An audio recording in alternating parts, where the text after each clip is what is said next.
मो ना राजेंद्र कुमार स्वाई घर आरुआ मु जड़े +3 पास कलापर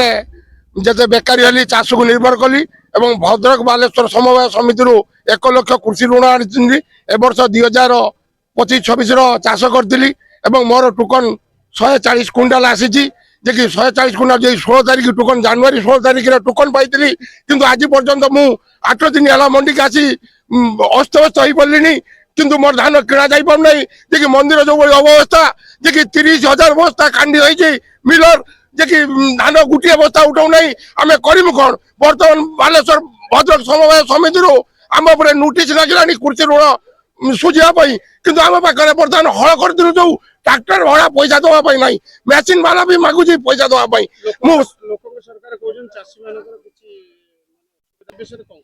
आम संपूर्ण भाव विफल हो चाषी माने सरकार जो माने पाइलु साहय पाइबा चाषी जो आय द्विगुण हम बोली कही सरकार बर्तमान आम मार्च मास आसी बसला आम तो 1 ग्राम धान बिकी पारन करज सुझी पारन कौन सी गोटे किसी पुअर गोटे एडमिशन हम ता भी आम कर धान आम आम जीवन आम आज जीविका आम चाष निर्भर आम तो धान पैसा गोटे टंका पाइना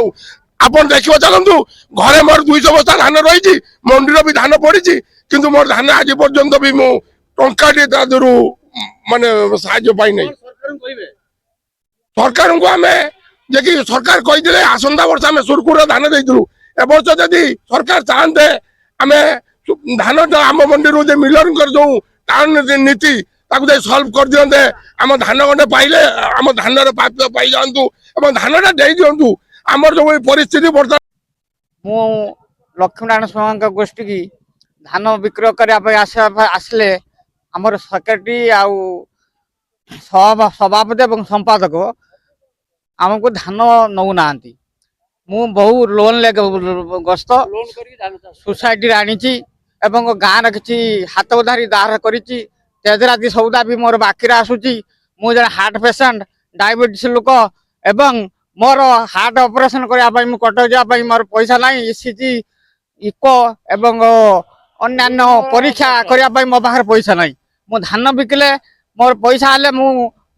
कटक डाक्तरखाना बा भुवनेश्वर डाक्तरखाना जाई मु मोर सेवा करी मोर जीवन प्रति विपद अच्छी मु धान टोटाल बिकी पारु नाही जे कहउछन्ती आम पाखरे